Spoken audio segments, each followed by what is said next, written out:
Okay. Well, there's rather a lot that I would like to talk about today, and I will do my best to navigate us through that smoothly. It's not going to be easy. So last time I was talking about, Jung's analysis of the early development of the Christian church, and I was also talking about this. And today I'm going to be not going further into Jung, thank God, but I'm going to be reflecting on some of the notes that came up as I watched through what I was saying. Essentially, like I've been, for example, working my way through this as a way to discover and unpack what I think. And it so happens that as I've been doing that, um, this has come up more and more as an example and as a way of understanding Jung. And now what I've realized is that this actually needs to come first. This is structuring the experience. And I'll talk about what I mean by this. And then I'm going into Jung and drawing from Jung as a way to understand that.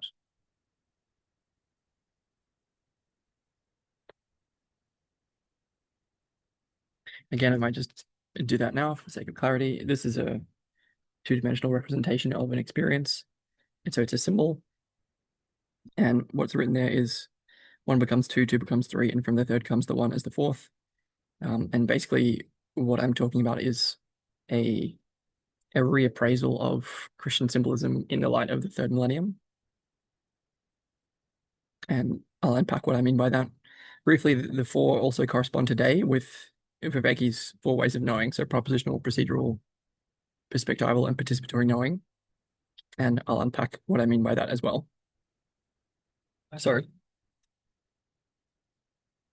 what's the problem that I've been working on here? Well, the problem is the metacrisis or the meaning crisis. There's a sense of, but again, that's actually quite a shallow sense of the problem because it's like happening now. And the idea being that if we trace back the roots of this through capitalism and imperialism and colonialism and so on, through tribalism, past the Holocene and the invention of agrarian ways of living that are more sedentary, we get back to stone tools as again a secular instance of when we sort of fell into the dual condition. So the problem that we're working with is actually the fall, as in the fall into the human condition, the fall into history, the fall into the split condition. But again, if I draw on some of my teachers, for Vervaeke, the problem is the meaning crisis. For Schmachtenberger, the problem is the metacrisis. And they're all aspects on the same fundamental underlying situation. And like, if we don't have an awareness of that by now, then we've probably been living under a rock or deliberately avoiding it. So I'm not going to do too much diagnosis today.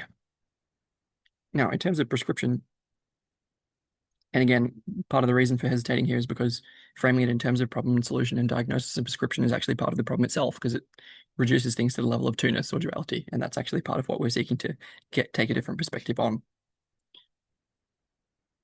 But for the moment, to say Vervaeke's prescription is obviously, hey, we need to address the perennial problems that subject us to the meaning crisis unless we develop ecologies of practices in communities of practitioners with a situated in a viable worldview. It's the kind of monastery model that help us to cultivate the psychological and sociological, cognitive and emotional, individual and collective conditions for the experience of sustainable meaning in life, belonging, purpose, significance, mattering, coherence, that sort of thing, which is great prescription. The main criticism is that we don't have time, and that what we actually need to be focusing on is a kind of catalytic community, as in this is Schmachtenberger's diagnosis that it's not just about culture that we're seeking to upgrade. It's actually that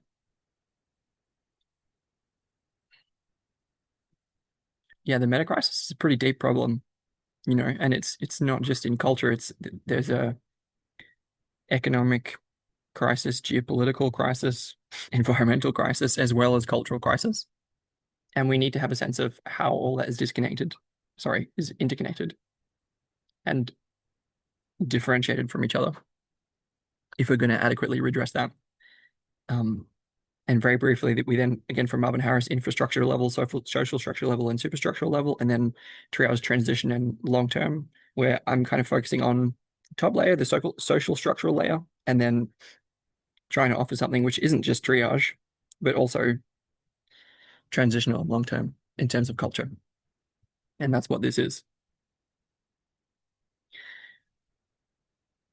So again, still drawing from Schmachtenberger, we have essentially it's enlightenment or bust, as in when I say catalytic community, what I'm saying is the crisis in which we've been embedded for a very long time, which has become a lot more obvious during our lifetimes, is so severe that unless we intentionally bootstrap human consciousness to a quote unquote higher level, unless we undergo a profound cultural enlightenment, the technologies that we have designed are so powerful in terms of extending the consequences of our choice making that the quality of life of the vast majority of beings will be radically degraded. That's pretty much a certainty. The not quite certainty, but pretty close to certainty, is that the human experiment, in his terms, comes to completion, as in we're actually talking about the fate of the whole planet. And that's kind of a lot to hold. And so it's easy to not look into that and say, no, we don't have certainty that that's the situation that we're in.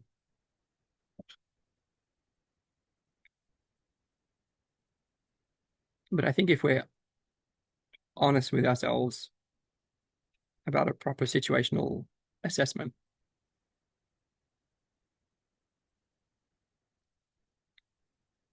there's a profound amount of risk for the human species, and not to mention the rest of life.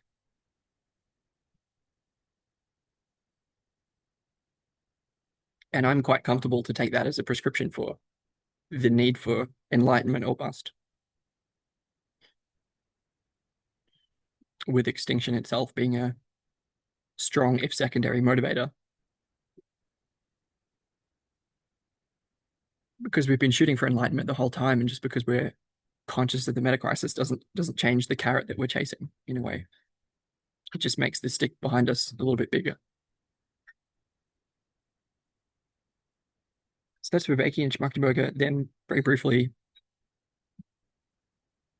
drawing from Jung and Jordan Hall and Vervaeke, really, there's a sense that the transition from Dunbar-sized tribes pre-Holocene was a big one. And so I'm going to draw specifically here by, again, showcasing technological lack of facility. Where is the thing I want to share? Let's try here.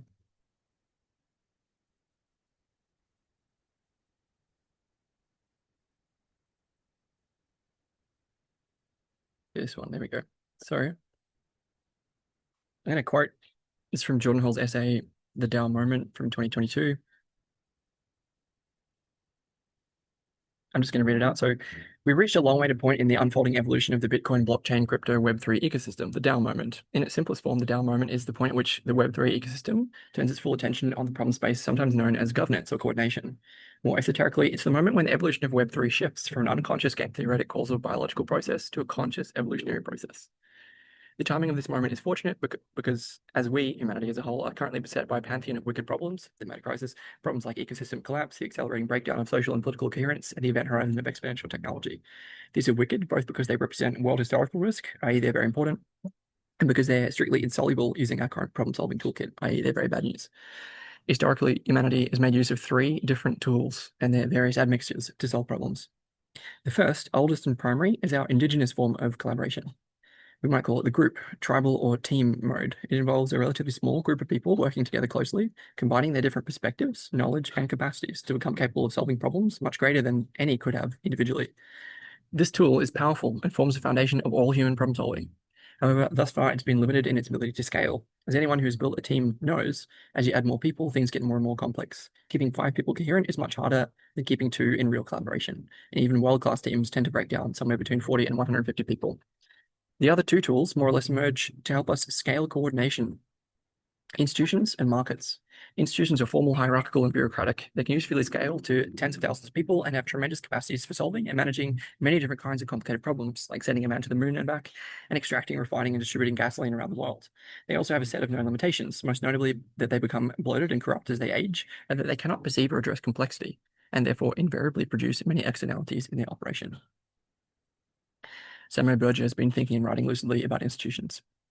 Markets make use of simple signaling mechanisms, i.e. money, to scale enormously, perhaps without limit, and unlock the vast computational capacity of whole populations. This allows them to solve problems far beyond the scope of institutions, most famously steering the economic activities of national populations. They're equally subject to a number of known failure conditions, some of which are being very well tagged by Slate Psychotics as Murloc Codex. These 3 tools have been combined and refined over the centuries to help humans address our problems, and of course, to create entirely new ones. But we're now reaching the limits of their possibility. Try as we might, we cannot take responsibility for ourselves, come into right relationship with our technology, and occupy our proposition as custodial species of the whole of the natural world, using tribes, teams, institutions, or markets. If we're to navigate the 21st century in any orderly fashion, we need to find a new tool. And it's possible that DAOs are the solution. Possible, but by no means certain. Yes, the enormous success of primordial DAOs like Bitcoin and Ethereum, yes, these are DAOs. We're still in the stone knives and bearskin phase, hence the DAO moment. Now is the time to become Promethean, to refine the essence of all that we have learned and hoped for, and combine this in a crucible of conscious intent, in a word, to become DAO alchemists. As the chill of crypto winter begins to descend upon us, the season for going inward comes again. As winter kills off the parasites and quiets the frenzy, we begin what might be the final and most important phase of this evolutionary journey, the moment when Web3 becomes consciously self-governing in service of the whole. For the critics, a rebuke. We're not designing an nth generation messaging app or yet another way to separate humanity from its soul. I'm looking at you, Web 2. We're endeavoring something extraordinary. We're trying to innovate an entirely new form of human coordination. And we're doing so in the degeneracy and tyranny of a dying civilization. We need all the help we can get. If you can help, by all means do so. Otherwise, get the fuck out of the way. By my read of the stars, we have perhaps 2 years before the rumble and shake of the large context raises to yet another octave. There's much to do and little time. I'm hard at work with my eyes on the Hunter's Moon, more on that in due course. And for the rest of the Invisible College, good luck. I look forward to seeing what emerges. Stopping that. If I can. Whoop, there we go. Yeah, so that's essentially a mission statement. You know, what's the term for that? Manifesto.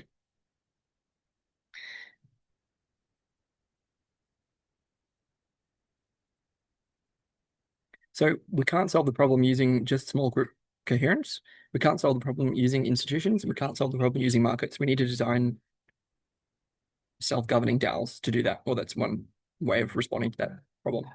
And specifically, again, the transition from Holocene, when we lost a hunter-gatherer way of life, we lost the functionality of an ecology of practices that supported that shamanistic way of life.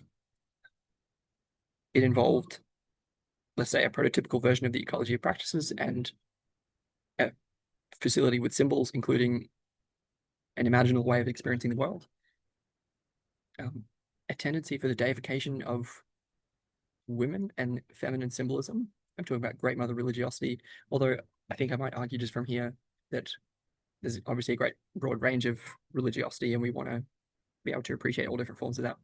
Moving on, when we invented the plow and goat herding and irrigation and stuff like that, we moved into a sedentary way of living. We had walls, standing armies, division of labor, division of wealth, intergenerational wealth transfer. Lots of stuff starts to essentially go wrong, or at least change big time. And yeah, institutions really start to emerge from that time. I think, to Jordan, we can see from that analysis that the Catholic Church as an institution does not hold the answers to this, and actually can't hold it because of its design and because of the underlying architecture. they're not telling the right story.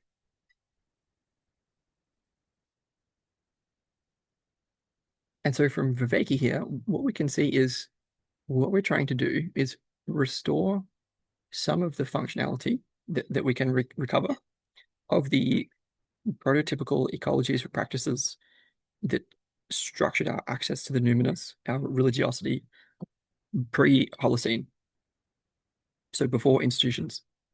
However, we also want to not just be doing the back to nature argument, but also draw from the traditions, our own traditions that have arisen since that time. The world religions come to mind. So there are innumerable cultural and cognitive developments that have arisen since the actual axial revolution, to draw from John, that we can rely on here. Part of what I'm wanting to explore here now is how does this connect with that, and how can the intentional development of wisdom schools, ecology of practices, adequately respond to the problem framing that I just laid out. Okay, I'm going to briefly draw from Schmachtenberger again to say he's sort of taking from Krishnamurti and David Bohm to say that one of the deepest roots of the metacrisis is fragmented consciousness, as in the sense that my interests are not also your interests. So it's a sense of disconnection from the whole or the unity of everything. And so I would say that a key part of the ecology of practices that we're trying to recover is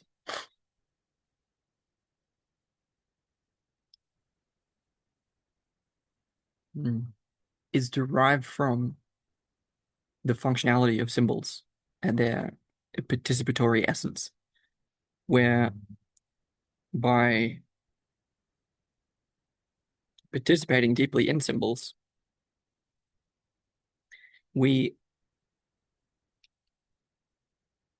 can get a sense of the whole when we need to. So on demand sense of unity to a degree. And that can involve the religious practices, including devotion and ritual and worship that I was talking about a couple of episodes ago. Now, I've been talking about this in Jungian terms, and the reason for that is because I've been deeply studying Jung and trying to understand through him the importance of symbols in all this, through Vervaeke as well, but also having felt that I sort of inherited the Christian problems that are part of the cultural crisis. As in, when we talk about the fragmented consciousness being at the root of this, we're really saying that it's the fall, as in the biblical fall, the fall into the split condition, the fall into duality.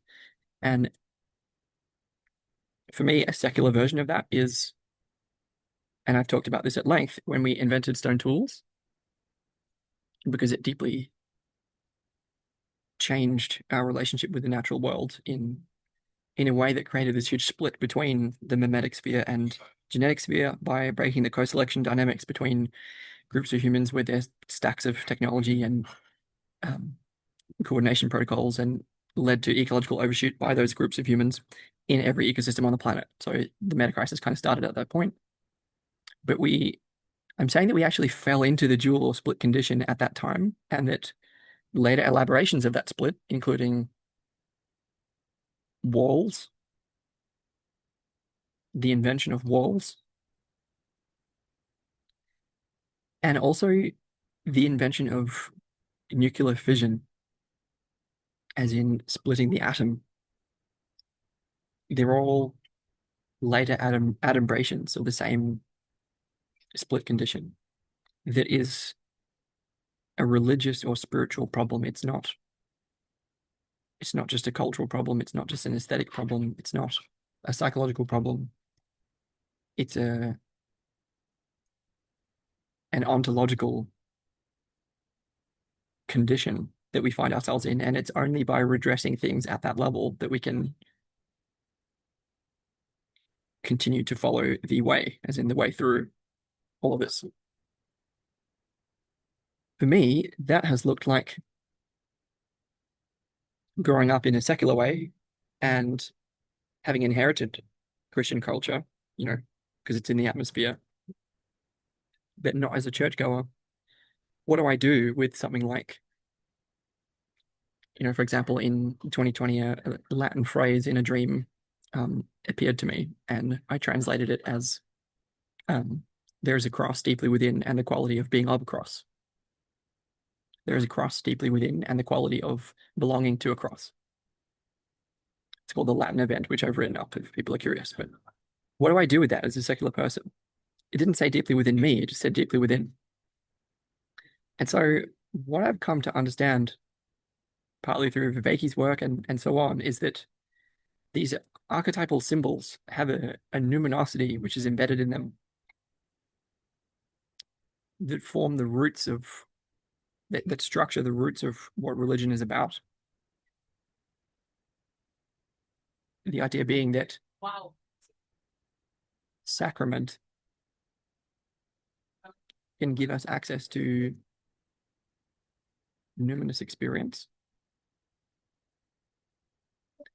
and that symbols can make that more accessible to us.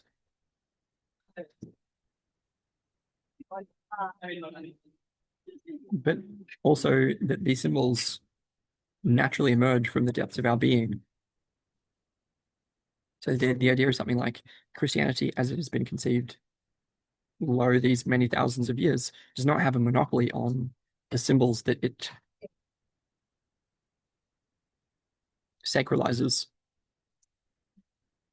So what I'm talking about is a stripping away of the institutional dross that has gathered around something far deeper.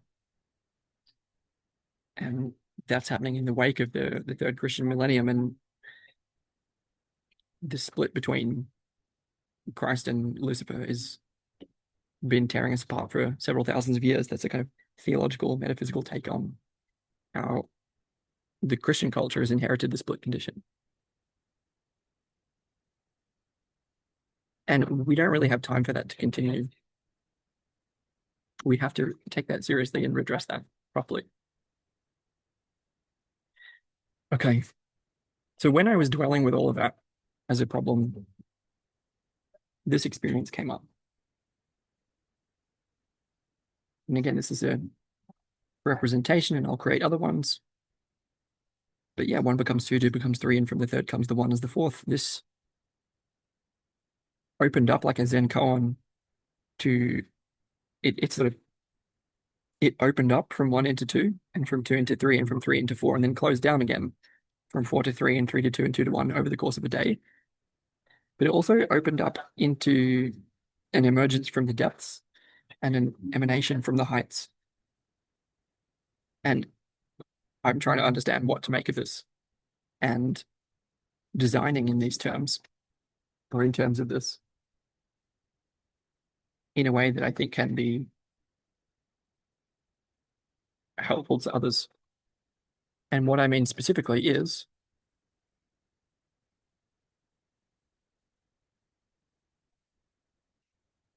this one. So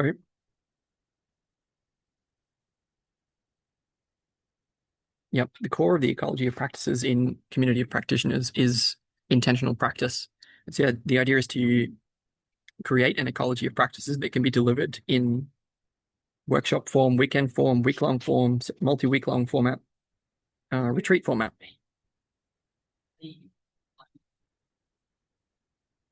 This is tied into a DAO structure involving an online community using the school platform. It's called the Arcane Order. It's over here. I'm not going to go into that too much. But yes, the rest of the DAO functionality is there. This is basically a way to slowly begin to have this interface between physical and digital in a way that can funnel resources to decentralized autonomous organizations, small coherent groups, when and where those resources are needed. So I'm talking about the capacity, for example, for me to travel as a nomad and add gain of function cultural research to any community on the planet. by offering an ecology of practices. Now, how's that structured in terms of this? Well, this way. I'm going to leave this here. I'm not going to go into it too much. There's a way that these 4 layers, again, if I focus on that part of it, right, those correspond to propositional, procedural, perspectival, and participatory. What I'm saying is that we've been stuck in a layer of 2. We've been stuck in the wrong story. We've been stuck in the dual or split condition. And then what's the prescription? Well, we need to get deeper. And again, this is taken through Jung, from Jung's pointing to a common core of religiosity through Taoism, Buddhism, Hinduism, and the Western traditions. And I'm taking that up so that we can, via symbols, namely via this, or whatever this is, get deeper than the level of duality. How do we do that? Well, this is where I draw from John. So again, if you have an ecology of practices and you're being intentional about designing a retreat, if I just show you this for a minute, for example, I don't know, someone can stop and have a look at all of this if they want to. There's some interesting things there to see how. But I think the main question is which practices and why. Like if we have an ecology of practices, how's that going to help us? And the answers can be found in episode 45 of Awakening from the Meaning Crisis. Namely, obviously we have this kind of structure, they're influencing each other, but ultimately grounded in the transformational experience and gnosis that is attendant upon the participatory layer of our knowing. But what I want to get to is this one.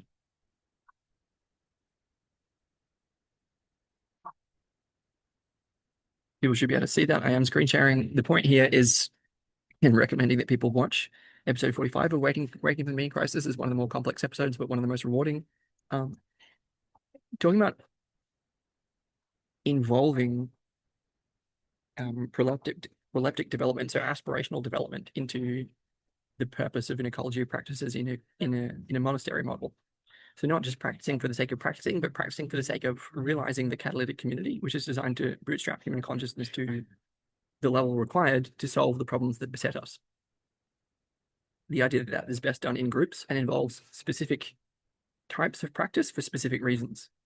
One of the models that John has been using, which I'm taking up, is the DIME model, as in D for dialogical practice, I for imaginal practices, M for mindfulness practices, and E for embodiment practices. I'm not going to go into that very deeply. What I'm focusing on here, although all of that is relevant, is these 3, as in you can see here. Propositional is over here, procedural is over here, and perspectival is over here. And so we're talking here about practices designed to facilitate the development of the capacity for active open-mindedness, which allows us to avoid fallacious reasoning by developing our skills of inference, inferring properly. Again, this is based on S1 and S2 processing from Kahneman, Danny Kahneman. Moving on. Again, I'm not going into this very deeply. I'm taking this as a design protocol, right? Then I'm going to talk about what it means. That was about developing, cultivating the capacity for active open-mindedness. Cultivating the capacity for mindfulness is completely different. It gives us insight. It helps us to resolve misconstrual or misframing of the problems, and helps us be more aware of events and processes rather than facts and principles. But maybe more importantly, perspectival and then participatory knowing, as in, can we cultivate the capacity to take up different perspectives?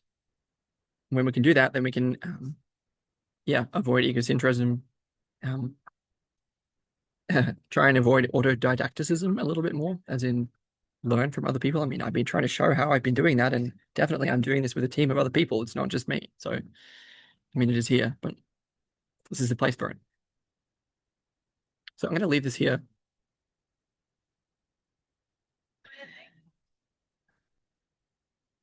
Okay.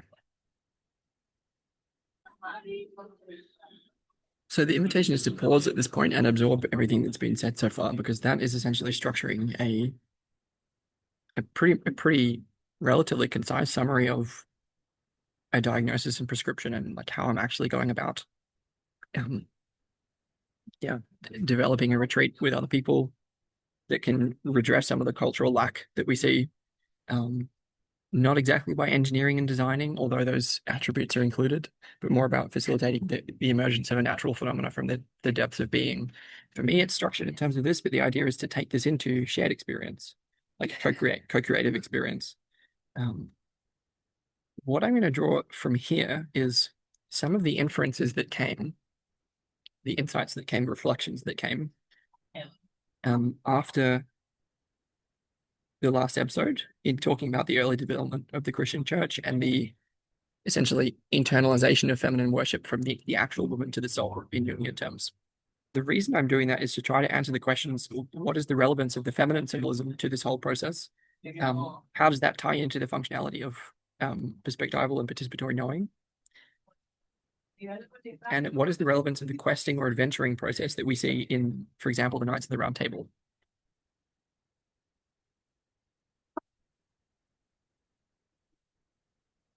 Which are all crucial questions to answer. And the insights that came to me were pretty significant. Basically, the idea again here, we've been stuck in the two, we've been stuck in two-ness, we've been stuck in duality for the longest time. And I'm talking about constellating different, like I'm talking about kind of neo-Jungian methodology that involves constellating different pairs of opposites within groups for both individuals and groups. So there's individual and collective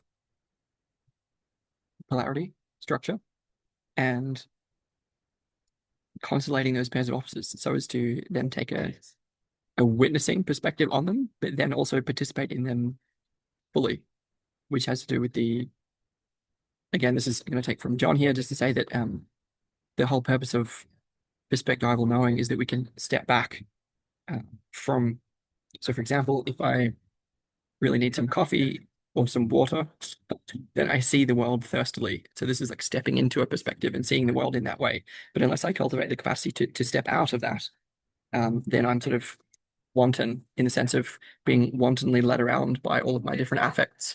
But similarly, if I can only step back and out of, then I fall into the reflectiveness gap, which is epitomized by Hamlet, as in there's also elements of Narcissus that I see there of like the capacity only to step back and out of a perspective and step back and out of a perspective and step back and out of a perspective involves this like non-participatory aestheticizing of life, which isn't very healthy. So it's the relevance of practices designed to cultivate the capacity for perspectival knowing via internalizing the sage have to do with cultivating the capacity to step into different polarity structures and then step out of them again, which is also, by the way, the ability to step into different stories or different identities and then step out of them again. Now, let's try and apply some of this insight. So I wanted to briefly talk a little bit more. I have a whole section of notes, so I'm going to be looking at that. I hope that doesn't bother anyone. Trying to understand this a little bit more. Well, I talked briefly about how it emerged in the form of left and right hand arms emerging over time, and then something emanating and something emerging from above and below, respectively. In terms of since that time, it's been structuring my experience in a kind of analogous fourfold. Namely, the right hand arm has been building the retreat that I was just pointing to earlier, as in here's an ecology of practices in a deliverable format. Go. The left-hand arm has been building the rest of the DAO structure, as in this digital physical interface that is designed to,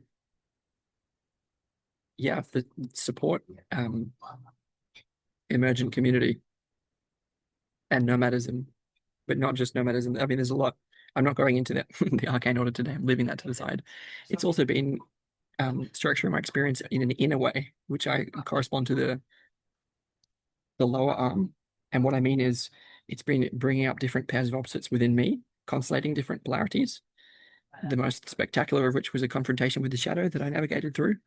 And this involves a process of like stepping back into different parts of my life. So retracing my steps back to my home country, Australia, back to Thailand and Indonesia, places that I've spent time, and essentially healing or doing inner work in those places that has involved an accelerated period of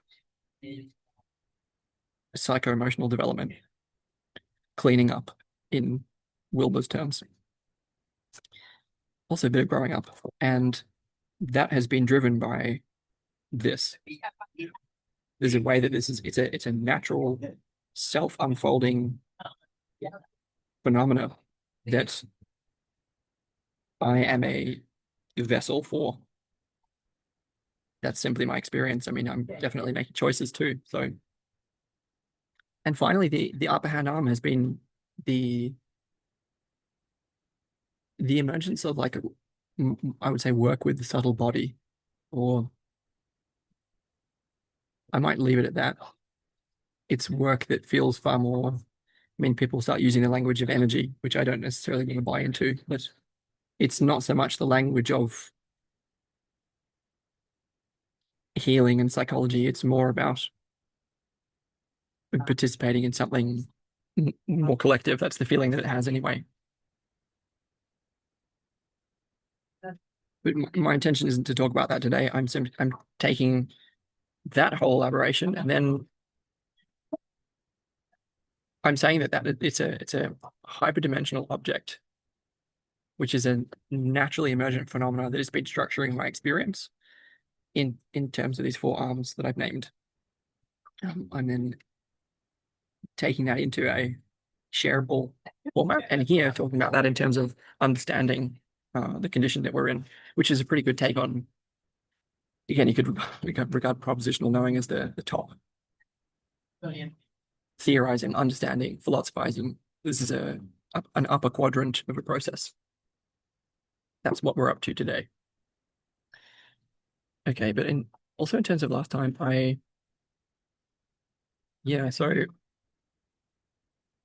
now I have to start talking about feminine symbolism, which is a little bit of a pivot. I think to pivot from there, we can sort of see that, again, if we're talking about practicing intentionally, so as to get access to perspectival and participatory ways of knowing through intentional practice that involves, yes, the skill of stepping into certain perspectives and then stepping out of them, then we can also see that, and we know by now that symbols help us to do that. Not just symbols, but mythos. And we can see that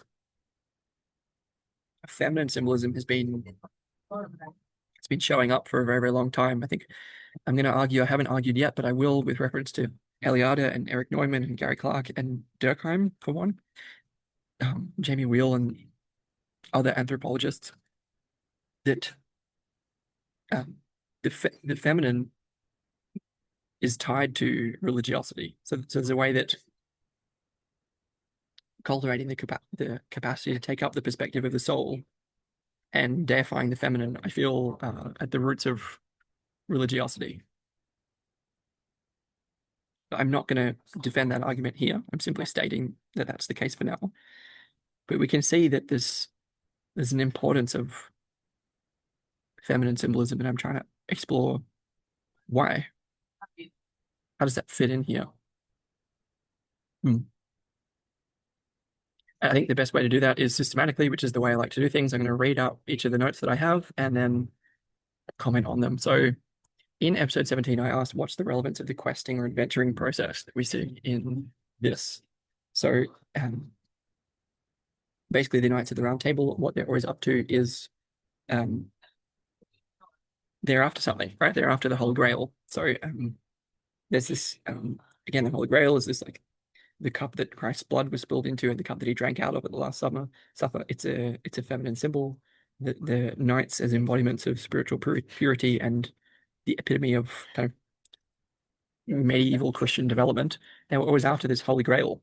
Why? Why were they doing that? How is this the questing or adventuring process that they were involved in? How is that relevant? And I think what I've said is the answer is that it's an orientation to the feminine. from the masculine. And again, I'm using sort of symbolic categories here, so just allow me some license with masculine and feminine. I'm not talking about men and women, I'm talking about masculine and feminine. It's an orientation to the feminine which exalts the left hemisphere masculinity. Predation, hunting, autism, and mate selection as an expression of the pre-fallen condition, which is deteriorated in the fall. What do I mean by that? So what I'm saying is, when we started inventing stone tools, it basically brought us into a very, very different relationship with Mother Earth by essentially giving birth to this fear of mimetics, breaking co-selection dynamics as that happened before. Drawing on the argument that I'm yet to make, it's essentially the think about what's required for the development of stone tools. It's a very left hemisphere way of being, right? So it's the kind of men who are off at the edge of the group and who are going to come up with something good in the form of creating a cool tool, and a nice tool for people to use instead of being a jock, instead of being a type A male. Essentially, I'm arguing that the tech bros did us in a long, long time ago, not just in Silicon Valley. What I mean by that here is that the circuitry that they needed to do that involves this like predator-prey circuitry, which is very, very old. It's the psychology of seeking, looking for something, hunting. This is exacted into the orientation of the Knights of the Round Table to the feminine. It's also mate selection, as in not just seeking for the prey, but seeking for a mate that was taken up into this orientation of the masculine to the feminine. The thing is that stories are always ideological, stories are always partial, because you can't completely tell all stories all the time. And that means that that the myth that we're talking about occurs after the fall, right? And that means that it is itself an expression of that fallen condition, this questing, adventuring process.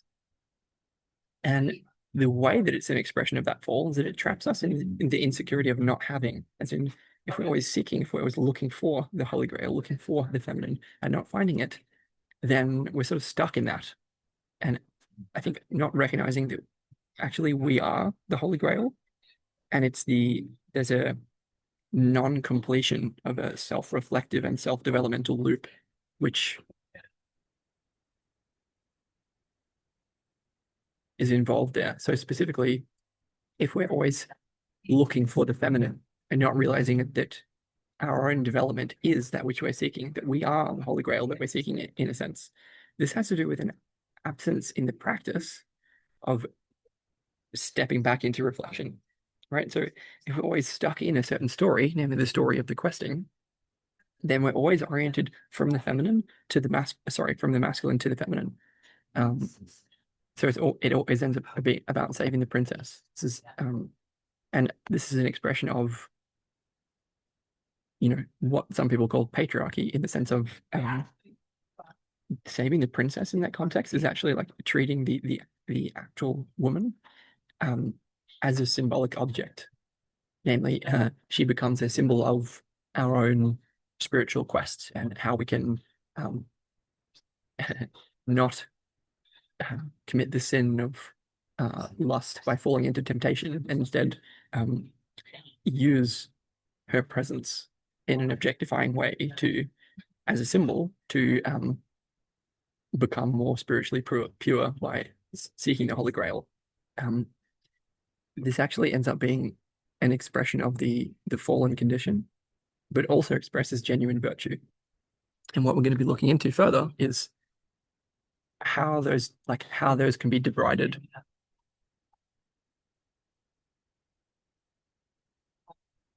So how can the myth of the Holy Grail, for example, how can that be an expression of the kind of return to the roots and self-development in wisdom schools? How can the quest for the Holy Grail actually express those? But then, on the other hand, how can it distract us from that and lead us to fail in that quest?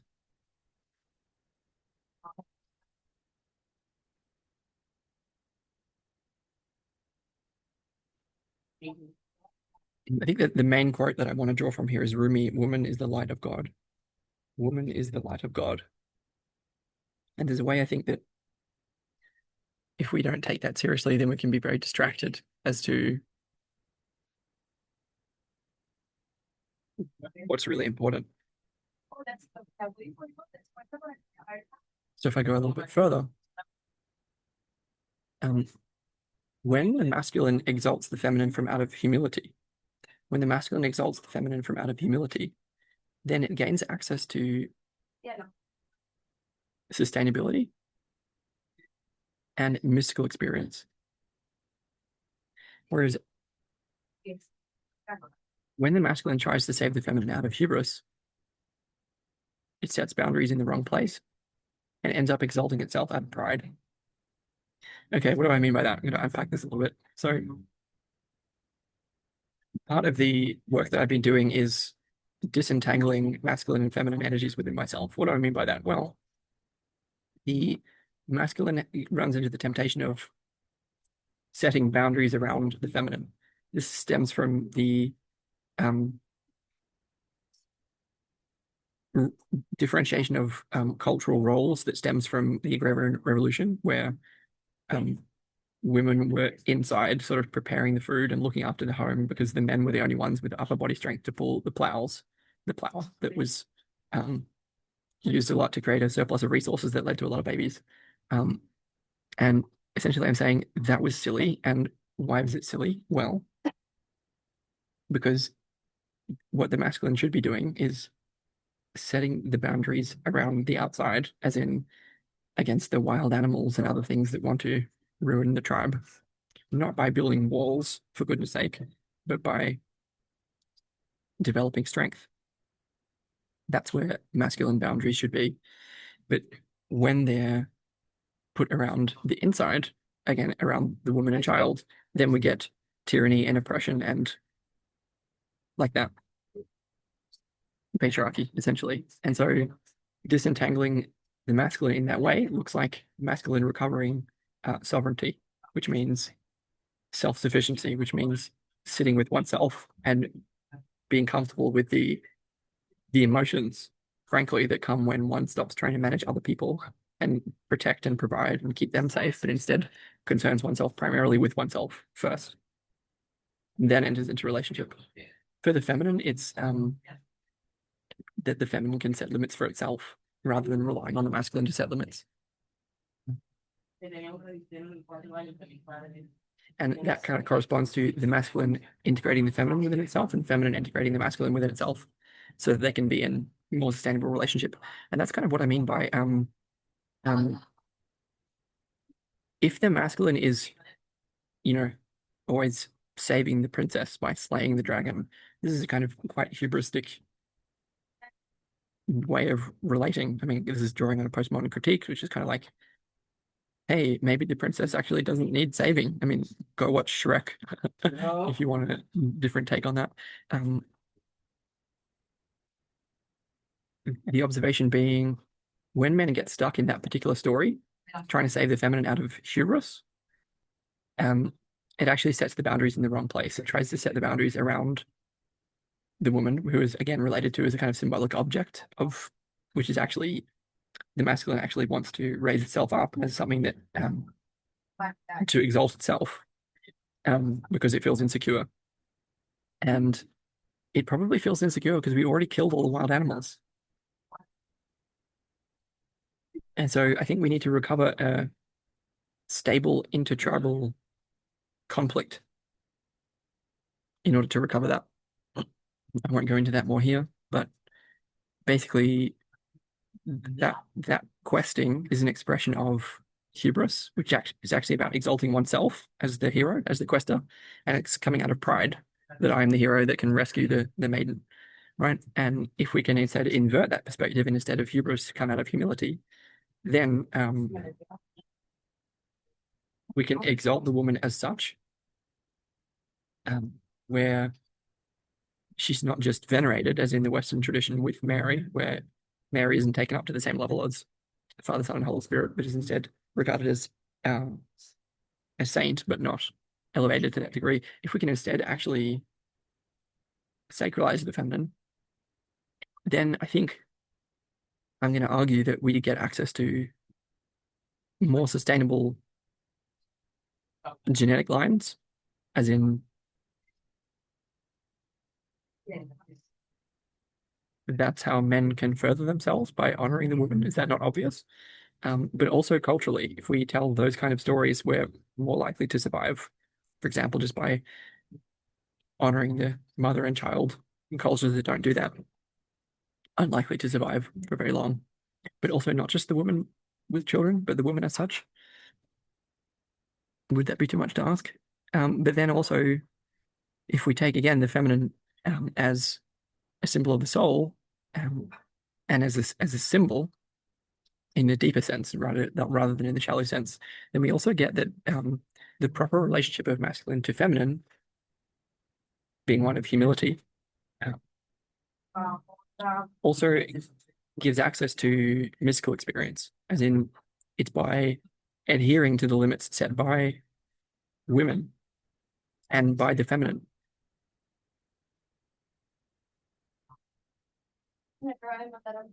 It's by cultivating the capacity to take up the perspective of one's own soul and to actually connect with women based on our capacity to connect with the feminine within ourselves.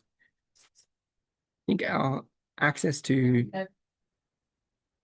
reliable, potent mystical experience actually stems from that. So women as the gatekeepers of religiosity originally. I'm going to argue for that more so later on, not at this point. I'm going to continue. Yeah, so kind of summarizing some of that. So we can see that the questing or adventuring process, which we see in the quest for the Holy Grail, is tied to feminine symbolism, but it's an exaptation of deep programming, which I again argued for in terms of neurocircuitry for predation and mate choice. That can be expressed either rightly or wrongly, that questing adventuring process. If it's expressed rightly, then in prehistory, there were versions of that masculine to feminine relationship that were appropriate and healthy and sustainable, but also by us with intention, working with our Western strengths of personality and creativity and expressiveness and passion and like that. The questing adventuring process can also fit in the right way. By which I mean we can cultivate the correct capacity, the capacity to take up the perspective of the masculine in relation to the feminine in a way that can create sustainable culture. But that same questing adventuring process, the stories that are derived from that and the perspectives that are derived from that can also be an expression of the fallen state, which is really an expression of self-limiting masculinity. And that means that we have to work with that combination of cultural and natural programming, as in what I'm saying is that kind of mythology is built upon a foundation of deep neurocircuitry that is wired very, very deeply. Like it's really old. For example, the stuff about mate choice, mate selection, and the left brain strategic skills that go along with that combination of logos and eros. They started a long time ago.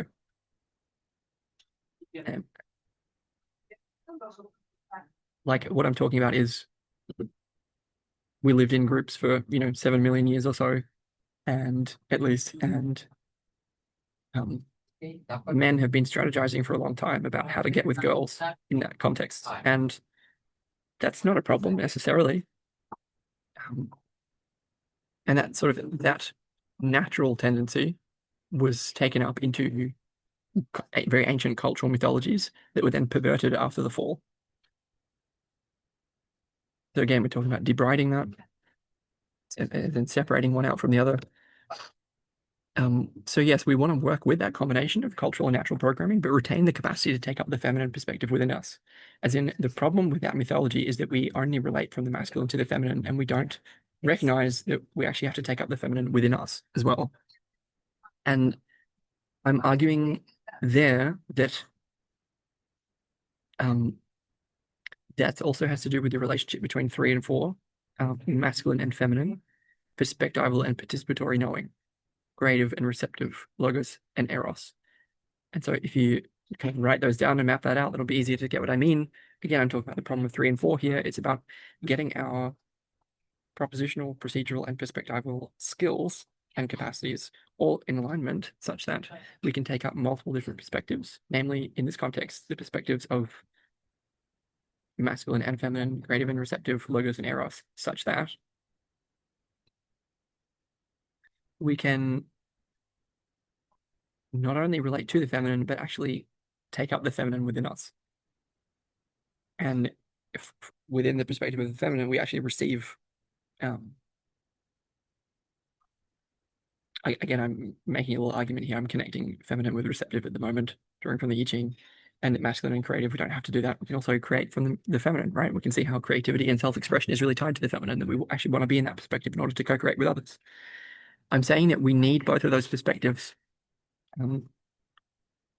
skillfully taken up, like in skill, in practice, in order to complete a kind of Ouroboros loop of consciousness bootstrapping, where there's a kind of self-reflectivity that is built in to us, a kind of increasing of our own capacity for relevance realization and revealing more of what relevance realization is about in John's terms. But it requires that we can reflect on ourselves and step out of the story that we've been in for a very long time and look at it also, while also stepping into it. Yeah, and so each perspective that we want to take requires the taking up of a certain pair of opposites, but we shouldn't make the mistake of getting trapped in one or other perspective. And so what I mean by that is it's fine to use the mythology of the quest for the Holy Grail, but we shouldn't lose the capacity to relate from the feminine to the masculine, right? As in, if we really want to transcend that pair of opposites, if we really want to move from 2 to 3 in that context, then we have to be able to take up both perspectives that are implied in the duality. And the relevance of feminine symbolism is that it can help us do that, or it cannot help us do that. It can trap us in this excessively self-reflective masculine that is prideful and hubristic, I've argued. Yep, so I'm going to continue. It's a little bit clunky at this point upon reflection because I'm slowly drawing out note by note. It's a bit of an awkward way to do it. But we can slowly see that a clearer picture is starting to emerge, I hope. Again, I'm talking about the relevance of feminine symbolism to perspective taking and soul work, ultimately. I'm going to elaborate on that in a minute and draw in some of the other Christian themes. As we said, and I might just like, what I'm going to do here is share this one. This is what I'm looking at. This, and essentially I'm about here. Whoop. And I'm essentially going through these and looking at what insights I found. Okay, there's a lot. Better keep going then. So if I stop sharing here, then okay, yeah. So basically the importance of the feminine symbolism is that it deifies the feminine perspective. Right? And we can see why that's important, because unless we deify that perspective, then we actually lose the ability to empathize. Because it's when I say the feminine perspective, I also mean facility with the feminine, which in this case is tied to the skill that has to do with stepping out of and into different perspectives. So I'm not just talking about the feminine perspective, I'm talking about the perspective, sorry, I'm talking about the skill of the capacity for perspective taking itself. So the importance of feminine symbolism, I'm arguing, is that it deifies the feminine perspective while simultaneously allowing us to embody that perspective via participation in what the feminine points to. So again, woman is the light of God. I'm saying that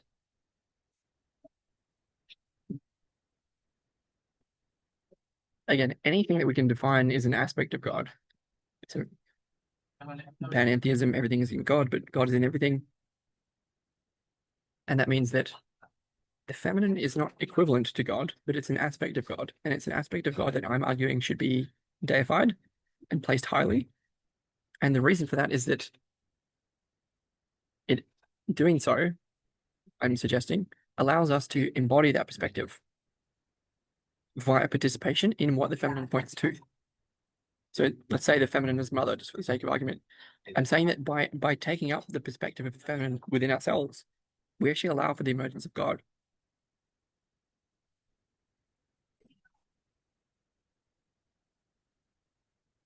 Jung argued for this when he was talking about the relationship between the soul, the anima, and the self, allowing for the rebirth of God. This is essentially the same thing. I'm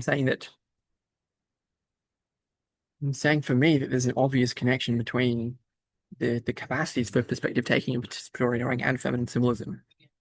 And so I'm saying that the significance of that feminine symbolism is irrevocably and irremovably tied to true religious practice, to the significance of symbols for symbolic understanding, for an imaginal way of appreciating the world.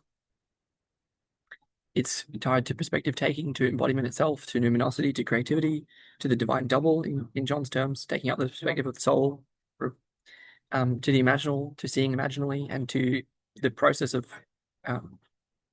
emergence by communion of strong coherence, in John Paul's terms. However, God is not reducible to the feminine, which is an aspect of God that needs to be placed highly.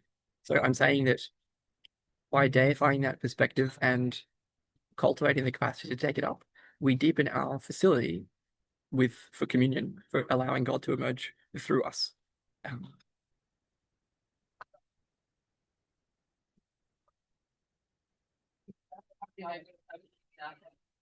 Again, I don't think the argument is robust enough at this point, but I've at least suggested where I'm going, and I'm trying to point to why that is. The risk here would be that if we only deify the feminine, that we don't recognize the inner divinity of the masculine, and the consequence of that for Jung would be anima possession, as in, again, it's about getting beyond duality. Can we take up the masculine perspective within us? Can we take up the feminine perspective within us? Can we honor the masculine and feminine perspectives in the group?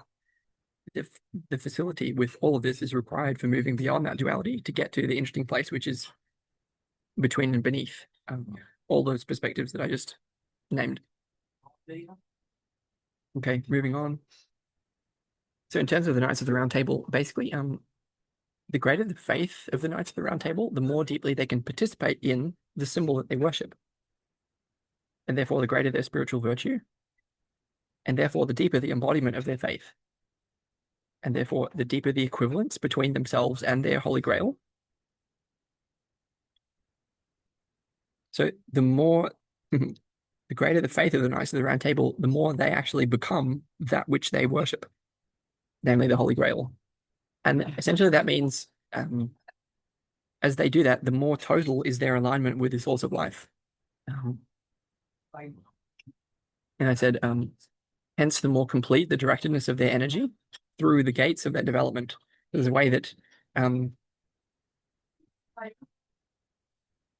by aligning more deeply with their source, by coordinating themselves more deeply with the Holy Grail and participating in life through that image, they actually facilitate the process of their own development. That means the usage of their energy is less entropic. The energy is wasted much less. And therefore, so the more they adhere to the numinosity of the Ouroboros, by which I mean they complete a kind of self-reflective loop, if practiced properly, I'm saying, where if they can actually participate in the Holy Grail, not just try to seek it, but actually become it, kind of alchemically, then they're completing a kind of self-reflective, self-conscious development, aspirational development, kind of wise or virtuous way of life. And on the other hand, if their symbolic sense of what they're participating in isn't deep enough, then they don't get that.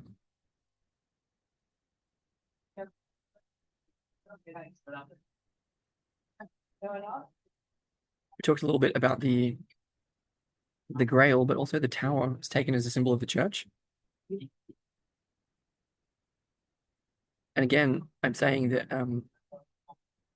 it was in the Shepherd of Hermas where this the vision of the unified church appeared to the sort of early Christian missionaries as a way of sort of unifying the church under one spirit kind of thing. I'm saying that again, Jung was talking about how that symbolism of the Grail and the Tao was derived from earlier pagan and Gnostic sources, where I'm saying that they obviously they exist after the fall, the fallen condition, and thus those symbols are themselves fallen and express that fallen condition, which is the condition of fragmented or split consciousness. And that implies the exaltation of the feminine as something unreachable rather than reachable. And that makes them an acceptation of left hemispheric traits, as I've expressed already. Yeah, so where the left hemisphere kind of deprioritizes empathy. So it's about like actual empathic, like using right hemispheric traits. This is from McGilchrist, right? So actual connection with the livingness of things, with the vitality of things, with empathy, with connection. Right? Like if we're talking about again, if we're talking about a relational ontology, okay. John uses phrases like contact-based epistemology, contact epistemology. This is a deeply right hemispheric function that, and in this context, the left hemisphere is deeply masculine and the right hemisphere is deeply feminine. I'm not going to expand on that here. I'm going to keep going.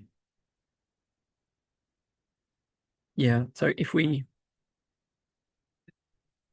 take these myths as only in their kind of fallen condition, the worst versions of them, the unsuccessful versions of them, the ones that don't actually allow us to participate in the symbols that they exalt, then they express that fallen condition, express an exaltation of left hemispheric traits, and express the fragmentation of consciousness that I was indicating that we can see through diagnoses from Jung or from Vervaeke or from Schmachtenberger everywhere. The thing is that those symbols, for example, the Grail and the Church, they're also an expression of something deeper, which Jung was arguing comes from through pagan and Gnostic roots, right? But we don't, from essentially the pre-fall condition. It's an exaltation of the feminine as that which we are, not as that which is unreachable. It's also an exaltation of the feminine as God, which is reachable, like God as participated in, God as in the I sense and in the I thou sense as well. It's not talking about God in a church. It's being God. Again, I'm not equating God with the feminine. I'm saying it's an aspect of the divine which is worth sacralizing. But not only, again, I talked about moving through and beyond masculine and feminine perspectives, but we have to use some idols, and I'm talking about which idols we should use. I'm going to go more into why soon as I move on. I'm looking at so these symbols, if we take John seriously, then if those symbols like the Grail and the Tower, if they're engaged rightly, they can also help us to reverse exaptation machinery, cognitive machinery. So where we can understand symbols not just as conceptual objects, nor for the story that they reveal. For example, the quest for the Holy Grail. And also not just for the perspectives which those symbols evoke, but actually for the shared participation that they can open up to us. And then that's the true purpose of these symbols. It's to help us open up to the perspectival and beneath that to the participatory level of our being, which gives coherence in groups.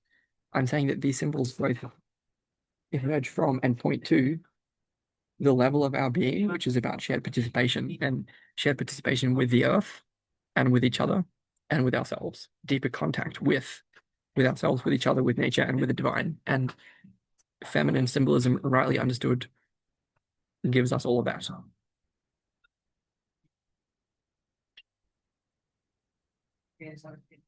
The main criticism from here, yes, but why feminine symbolism? Isn't it just symbolism itself that does that? And I'm arguing no, but I have to elaborate on why. Yeah, so, but I will in a minute. For the moment, the symbols, again, taken rightly as access to perspectival and participatory layers of knowing. It's also about the functionality that goes on with participatory knowing, namely the functionality of transformative experience of gnosis itself. And that means I'm talking about the eternal return, as in, this is Eliade, the sacred and the profane. It's allowing us to step outside of time, um, to step into the eternal, but also to step more deeply into ourselves. But it's not just outside of time, it's also being able to step back in time, back to renewal, back to the source. Um, yeah, that's all at the same time.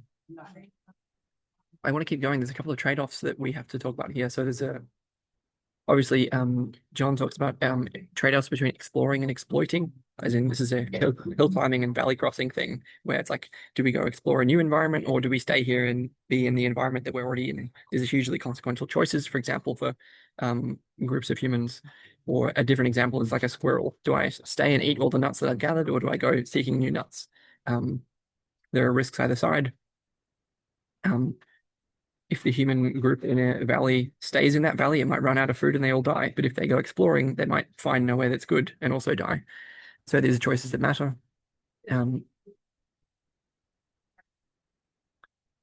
there's another trade-off. I'm just using these as examples of trade-offs that are deeply built into our cognitive machinery. There's one between generalizing and specializing, where we need differentiated roles in groups if the group is to survive, but they have to generalize into a meeting point, some collective coherence if the group is to survive.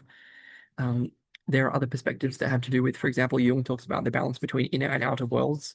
So we could talk about intrapsychic relationships, interpersonal relationships, and extrapersonal relationships in terms of our connection with the world, as in, is our connection with self deep enough and consistent enough? Is our connection with other people deep enough and consistent enough? And is our connection with the world? Um, and by world, I mean a combination of nature and the sacred in this context. Do we get all of that or do we not? And so Jung is basically arguing that it's symbols that facilitate that, because symbols occupy the between space. They occupy this point between any duality is the whole point here. Between any duality, so any polarity that you can name, it's something like this. It's going to be there. It's an invitation, like, okay. And so that means there's a different trade-off as well between stepping back to reflect and stepping in and through to experience. On either side, again, this is from Vervaeke, that's from episode 35. If we only can step in and through, then we get stuck in being a wanton. We get led around by our different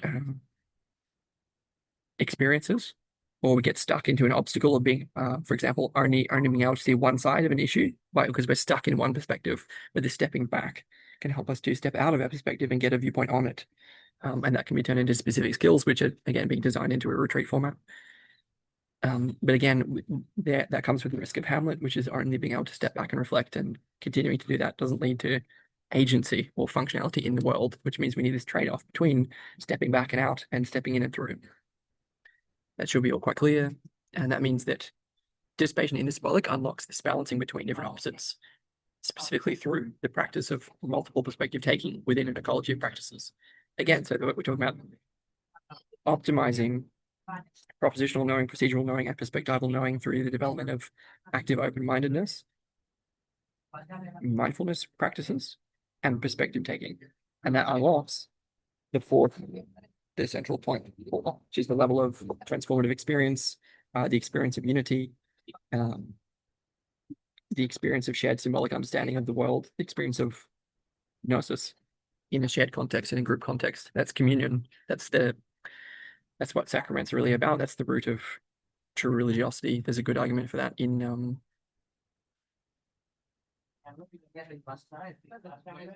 John Dawley, The Psyche as Sacrament, and also the 2008 publication, which I forget the name of right now. Easily Googled. Now, we have a few more that I want to go through. So one of the remaining questions, how is the problem of 3 and 4 expressed in the fall, as in the fall into split consciousness, the fall into the human condition? Yeah, I already talked about that a little bit. So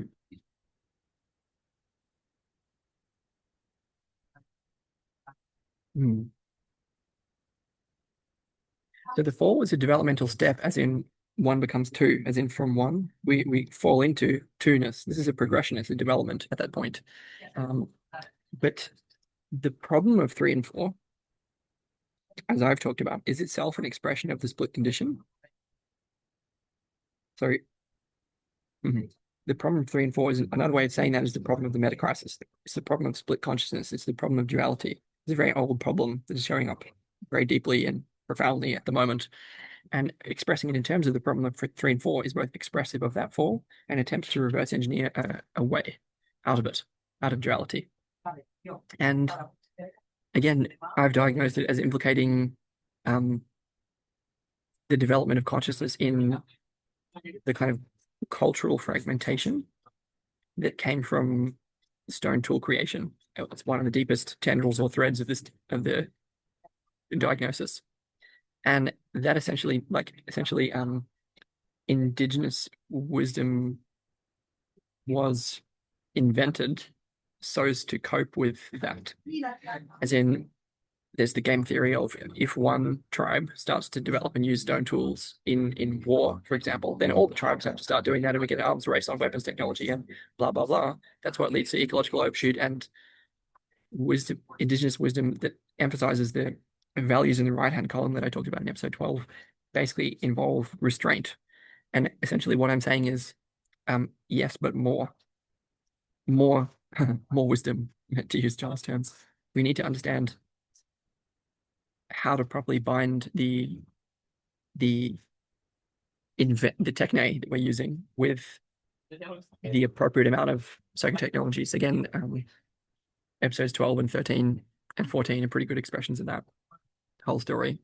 But yeah, essentially, we're missing a cultural practicum. We're cut off at our roots, so we're missing something, and that's sort of points to an imbalanced development where there's been this focus on inventing and stone tools, and it's very left brain and masculine, right? And we need a cultural enlightenment to go along with that. And if we don't get that, we're not going to continue because it's imbalanced, and that's why it's expressive of the split. The problem of 3 and 4, which involves designing that cultural enlightenment through the practice of developing the facility for perspective taking and participatory knowing, points to how we can reverse engineer our way out of that, in part. Oh yeah, there's more here about feminine symbolism. The importance of it is in the manifold, as in the connection between the feminine and the many, and by extension, the masculine and the one. And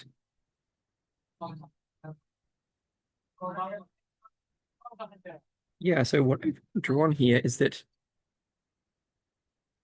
feminine symbolism also can express the split or the fall, because as in I talked about the many, right? As in when we get one and many, this is one of the oldest theological problems. Well, if it's one and many, then it's two, right? And basically two implies many. And therefore the feminine symbolism implicates and expresses the fall, because what is split off is actually consciousness itself. This is the conscious and unconscious split from Jung. And archetypally speaking, consciousness is associated with the masculine point of view. The archetypal masculine is that which is split off. I could go further into Neumann to demonstrate that later on, but basically it's like the fall is also a symbol of the disconnection of men from women. And I'm saying that ever since stone tools, that's what's been happening. It's an imbalance toward the left brain, away from empathy, away from connection to real women. And the importance of feminine symbolism is expressing both sides of that, is in how we can redress that by participatory and perspectival knowing, and how it expresses the fall, is in by treating women as a symbolic object rather than cultivating the capacity to take up the perspective of the feminine within. Moving on again, yeah, that means that the sacralization of feminine symbolism, as in the deifying of that, expresses the roots of true culture. And it does that by expressing, deifying, and transcending the many. So as in, can we hold space for the diversity of our souls? And this is very much not a back to nature argument in the sense that, again, we kind of gained individual souls through Christianity and through Western development. And I'm saying, hey, that's kind of important. This is again, why postmodernism is a deeply kind of neo-Christian movement, is because this importance of the diversity, like the honoring of the individual as individual. Um, that's a deeply there's something about that which is deeply feminine in the sense that when we talk about diversity, we're talking about difference, and that's implying many, and many is implying the feminine in this, using, let's say, symbolic or archetypal logic. That's all fine for me. That should be quite obvious. That it's, again, sacralization of feminine symbolism goes along with deifying the many. Obviously, that's in trade-off with the one and with unity and with conformity, and I'll go into some of that. Um, Yeah, so again, I also expressed earlier, it's again, we're talking about sacralization of feminine symbolism, and that the honoring of the mother-child dyad, for example, is a condition of sustainable culture. If we can't do that, then we're not going to survive. And but just the feminine is not reduced to that by any means, because I'm also talking about honoring the feminine as the guardians of true spirituality. And I'm saying the feminine, I'm not saying women. Sorry, but men too can be effeminate, and men too can hold the capacity, the perspective of the feminine within themselves. And that's deeply necessary in order to take up the perspective of our own souls, in order to participate more deeply in the source of life, the roots of consciousness itself. Um, However you want to language that. Yeah, we need to honor the feminine as guardians of true spirituality. Um, because it's through the feminine within us that we access the divine, would be the argument. Moving on a little bit more. So, yeah, so I wanted to go a little bit more into the kind of right story, wrong story that I was talking about in terms of the Grail symbolism, where, um, for example, in terms of expressing the fall rather than redressing it, feminine symbolism expresses the degradation of cultural practice. Um, in this left hemispheric stuff, and which is actually a kind of self-consuming loop. So it's a kind of reciprocal narrowing or addiction that has to do, again, I talked about hubris and pride in that context. The left hemisphere only being concerned with itself, the masculine actually falling into narcissism, which is a kind of yeah, it's a kind of self-consumption that stems from inner emptiness, the lack of sovereignty. And so the expression of that kind of, again, this is the feminine as unreachable, ungraspable. This kind of implies that um, actually culture which is cut off from the source of nature, as in sustainable, reliable, potent access to mystical experience embedded in ecology of practices, blah, blah, blah. Culture cut off from the source of nature always results in self-consumptive, self-destructive, autophagic nihilism. So by autophagic, I mean self-eating. It's kind of analogy from cellular biology. Yeah, so culture, again, cut off from its roots. Again, this is again the split from stone tool invention. It's essentially the separation of culture and nature. That's the argument. Is it's like as soon as we get stone tools, we create these mimetic feedback loops where we can invent tools much faster than it takes to like grow a saber-toothed tiger fang, for example. And this means that we get ecological overshoot. So there's a great imbalance between the in this context, the natural and the cultural, and we need to align them better if we're to survive. And that involves reconnecting culture with the source of nature and developing this whole right hand half, which involves feminine facility in a phrase. And so I'm saying that if we don't have that, if culture is cut off from nature, then that always results in self-consumptive, self-destructive, autophagic nihilism, lotus eating. And that ties in Hamlet because it's about being far too reflective, as in not being able to step in and participate in life itself, and instead stepping back and into a self-destructive, self-consuming loop. It also ties in Narcissus, as in it's the self-consumptive masculine. It's only being able to reflect on oneself without actually participating in life. I would say that this is actually an exaptation of the instinct for ego death. What I mean is that um, when we're culturally cut off from mystical experience, contained within an ecology of religious practice, for example, then the instinct for ego death, as in the I'd say that we have an instinct for ego death, and that's actually what self-destructive tendencies are about. And when we don't have access to the mystical experience that can facilitate that kind of ego death, die and become normativity, then that self-destructiveness expresses as projection and externalization, which results in tribal violence between men on the one hand when we're afraid of the other rather than internalizing the other. And not only tribal violence, but it also expresses as fratricide, as in brother killing, as in Cain and Abel.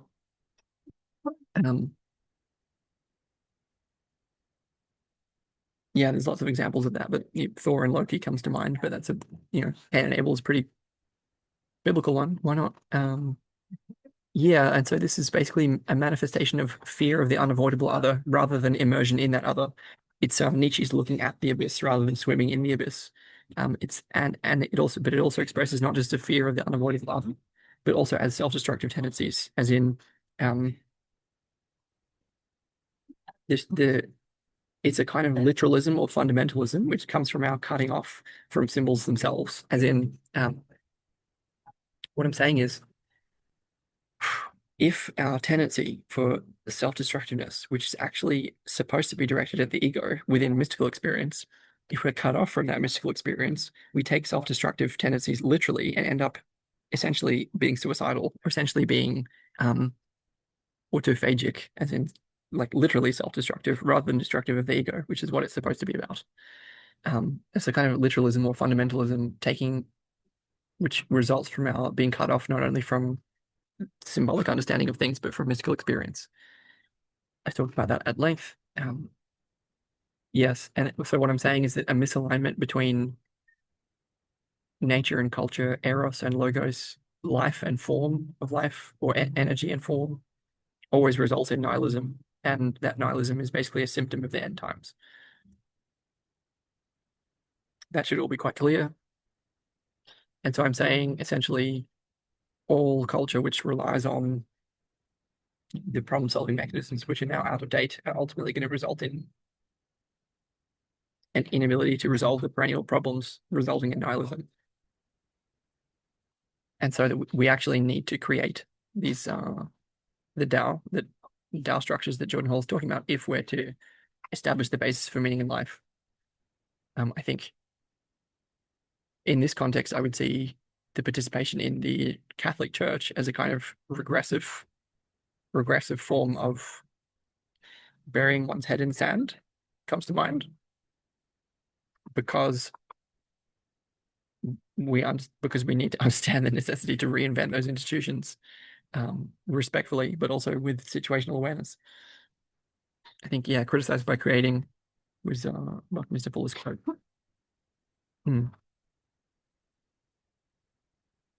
Yep.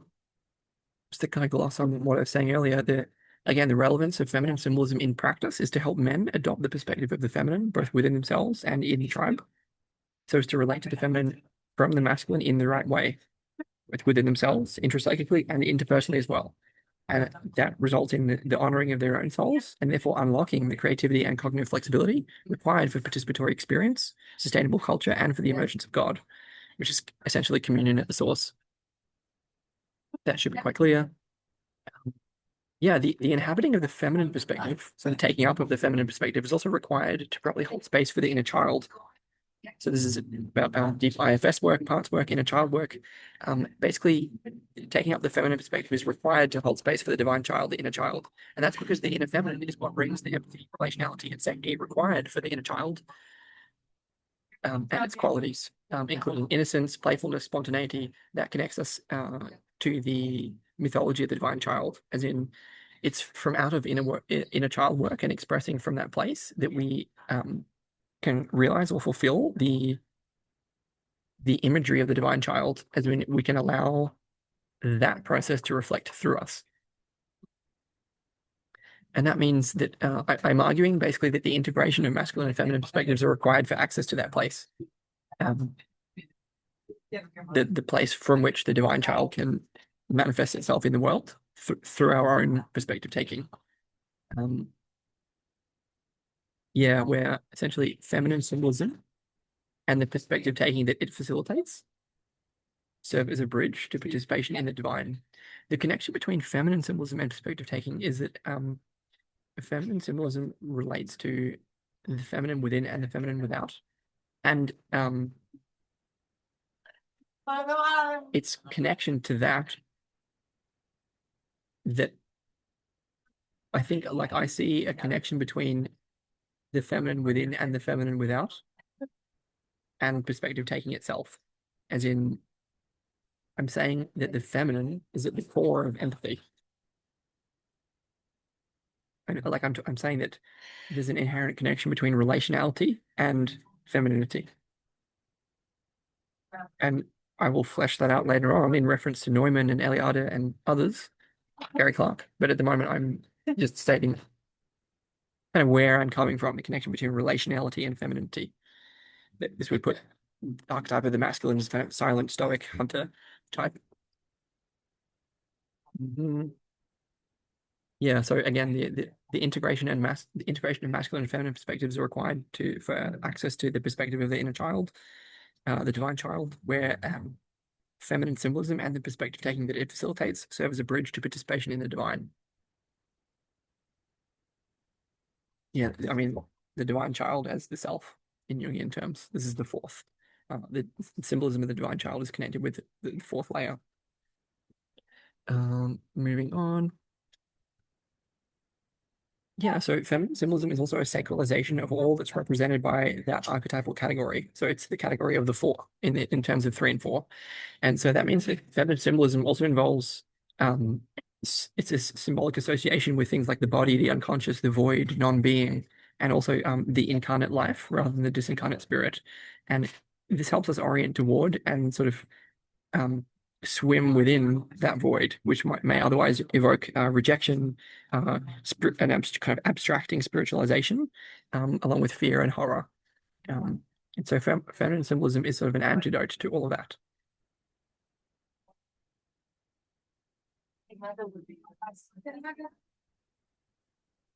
Yeah, so again, I have a forthcoming argument that the roots of true religiosity are inherently feminine, and that basically grounds us within life itself. And by life itself, I mean actual life rather than potential, and eros rather than logos. It's a quality of grounding. It's a kind of sensitizing us to the vertical and relational dimensions of existence, which I would say are required for transcendence. So there's a way that I'm saying that this emphasis on the feminine and feminine symbolism is kind of at the core of culture, and that the masculine is kind of ought to be oriented toward the outside, toward the horizontal, toward the extra tribal boundaries rather than the intra-tribal boundaries, which are sort of inherently a feminine domain, I would suggest. So I'm in the sense, so I'm saying that the left and right hand arms are masculine, and the upper and lower arms are feminine in a certain way, at least when this is applied sociologically. But I also think psychologically, but I'm not going to argue that here. Again, in this context, the two are creative and receptive, masculine and feminine, conscious and unconscious, logos and eros. I'm not going to go into that. I've done that in other places. But again, it's about like taking all those dualities as different perspectives and being able to inhabit each of them. Where if we can't, we get stuck in the duality layer. So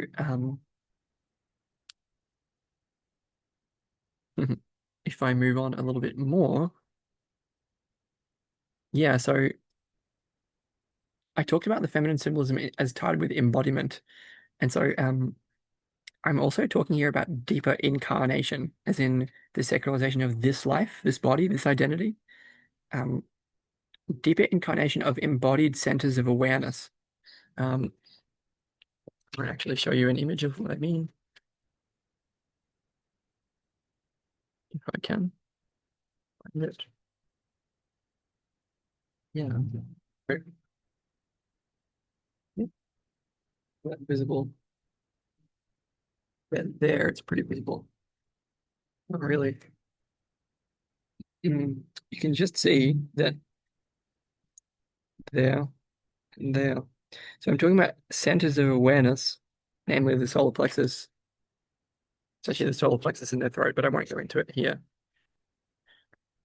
The centers of embodied awareness that are more deeply incarnated. So I'm talking about embodied awareness. Again, this is connected with 4 ecogzi, embodied, embedded, enacted, extended mind. It's about being aware from within the body, which is a little bit ironic in this context because it's so heady today, but this is what we get today. So you deal with it. I'm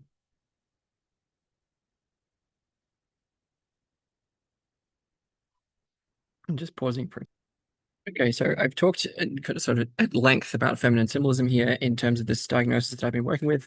What I'm going to do now is stop. So I'm going to talk more next time about the Western myths, as in how can we take up Western mythology rather than Eastern mythology in terms of working with our strengths and designing what we need to design if we're to survive. I'm going to address some more of the problems in the church and get specific about Christ, Lucifer, and Ahriman through Steiner. Talk about Forrest Landry, the limitations of dualism, and the updates to the Trinitarian structure that I see as being necessary if we're to really participate in the fourth. I'm going to do some more of that next time of this sort of debriding process and go a little bit more into the aspects of this which I haven't talked about, different 3-in-1 structures. But I talked a fair chunk about feminine symbolism and why I think it's important, and I'm going to leave this here for the time being.